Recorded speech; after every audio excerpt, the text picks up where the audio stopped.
السلام علیکم ورحمۃ اللہ وبرکاتہ۔ پیارے بچوں، امید ہے آپ سب اللہ کے حکم سے خیریت سے ہوں گے۔ آج ہم جس بارے میں جانیں گے وہ ہے حج۔ حج اسلام کی بنیادی ارکان میں سے ایک اہم رکن ہے۔ یہ اسلامک کیلنڈر کے لحاظ سے آخری مہینہ یعنی 12واں مہینہ ذی الحجہ کا کہلاتا ہے۔ یہ ہر اس مسلمان پر فرض ہے جو حج پر جانے کی استطاعت رکھتا ہے۔ ہر مسلمان کو زندگی میں کم از کم ایک بار یہ فرض لازماً ادا کرنا چاہیے۔ اللہ تعالیٰ فرماتا ہے، اور اللہ کی طرف سے ان لوگوں پر بیت اللہ کا حج فرض ہے جو اس کی طرف سفر کرنے کی طاقت رکھتا ہو۔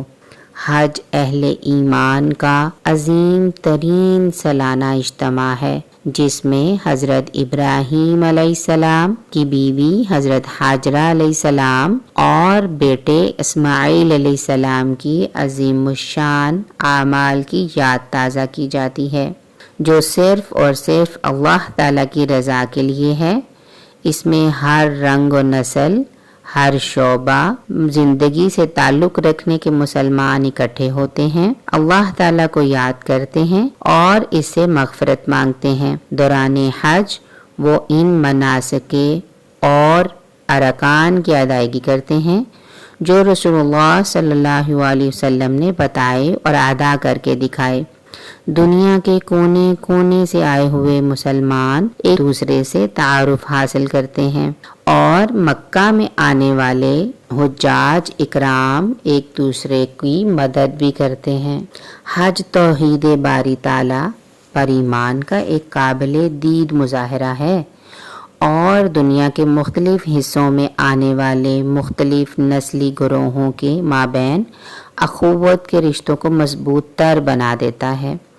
یہاں جمع ہونے والوں کے لیے یہ مل بیٹھنے کا، ایک دوسرے کو جاننے کا، آپس میں خیالات کا تبادلہ کرنے، اپنے تجربات کو دوسروں کے تجربات سے موازنہ کرنے اور اپنی زندگی کی مشکلات کو حل کرنے کے مسائل کے اوپر ایک دوسرے سے مشورہ کیا جاتا ہے۔ خاص طور پر وہ ایک ہی لباس میں ہوتے ہیں۔ حج کے مہینے میں معلوم و مقرر ہیں، یعنی چنانچہ جس شخص نے ان مہینوں میں حج کو لازم قرار کر لیا تو حج کے دوران میں وہ ہر قسم کی بری باتوں سے دور رہتا ہے، یعنی وہ جھگڑا نہیں کرتا، آپس میں مل جل کر رہتے ہیں۔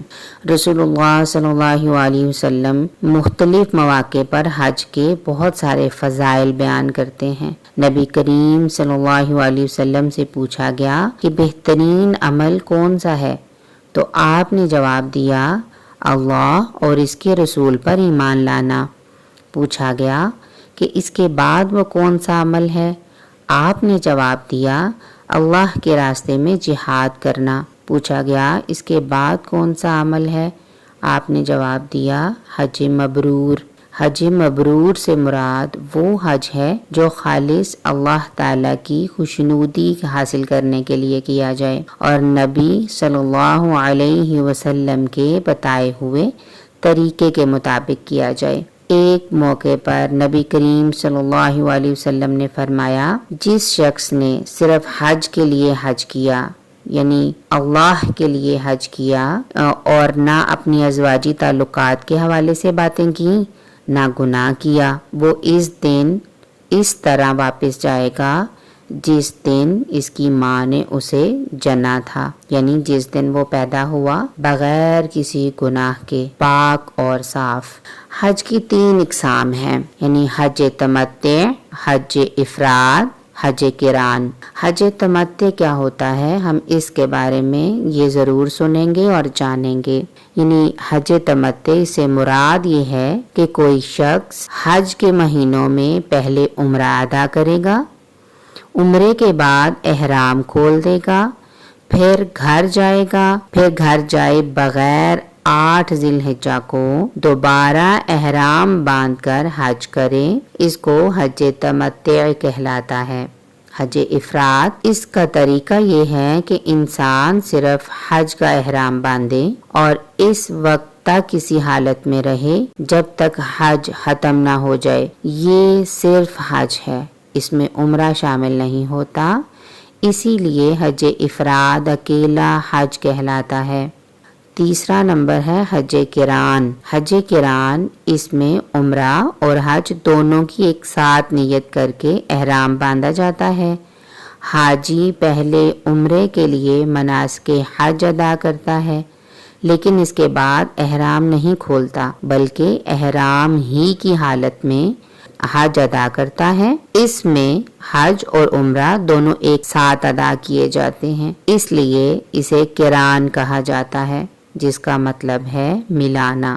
جو لوگ قربانی کا جانور ساتھ لے کے جاتے ہیں وہ قربانی کر لینے سے پہلے حالت احرام سے باہر نہیں آ سکتے، اس لیے حج قران لازم ہے۔ یہ امر قابل ذکر ہے اس میں کہ حج تمتع اور حج قران دونوں میں جانور کی قربانی دینا ضروری ہوتا ہے۔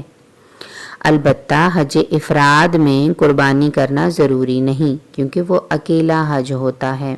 آج ہم نے حج کے بارے میں جانا، حج کیا ہے اور اس میں کون کون سی عبادتیں کی جاتی ہیں۔ جو حج پر جاتا ہے وہ حالت احرام میں 13 ذی الحجہ تک تکبیرات پڑھتا رہتا ہے۔ اللہ کے ساتھ اس کا تعلق اس طرح ہوتا ہے جیسے اس کا اللہ اس کے سامنے ہے اور وہ اپنے اللہ سے دعائیں کر رہا ہے۔ ایک حاجی جب اس کا حج کمپلیٹ ہو جاتا ہے، اللہ تعالیٰ اس کو ایسے کر دیتا ہے جیسے کہ وہ آج پیدا ہوا ہے۔ یوم عرفہ کے دن سارے حاجی جب ایک ہی میدان میں اکٹھے ہو جاتے ہیں تو سب اللہ کے حضور اپنی اپنی دعاؤں کو پیش کرتے ہیں۔ ہر ملک سے آنے والا بندہ، ہر جگہ سے آنے والا بندہ اپنی اپنی زبان میں اور خاص طور پر عربک میں دعائیں کرتے ہیں، اللہ سے گڑ گڑاتے ہیں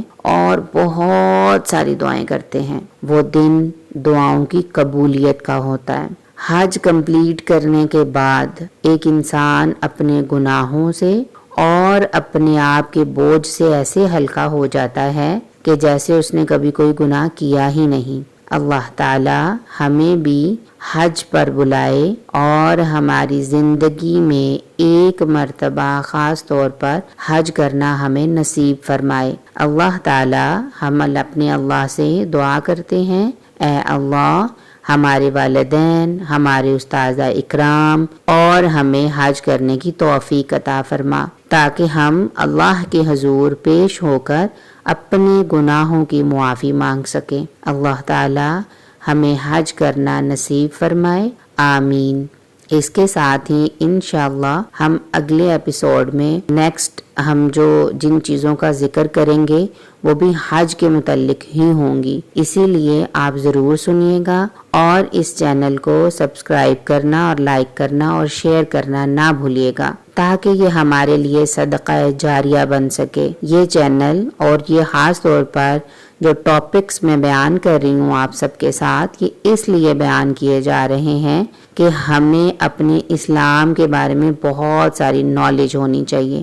یہ ساری معلومات ہمیں ہونی چاہیے کہ ہمارے جو اسلام کے ارکان کون سے ہیں اور ہمارے اوپر واجبات کیا ہیں۔ وآخر دعوانا ان الحمد للہ رب العالمین۔ السلام علیکم ورحمۃ اللہ وبرکاتہ۔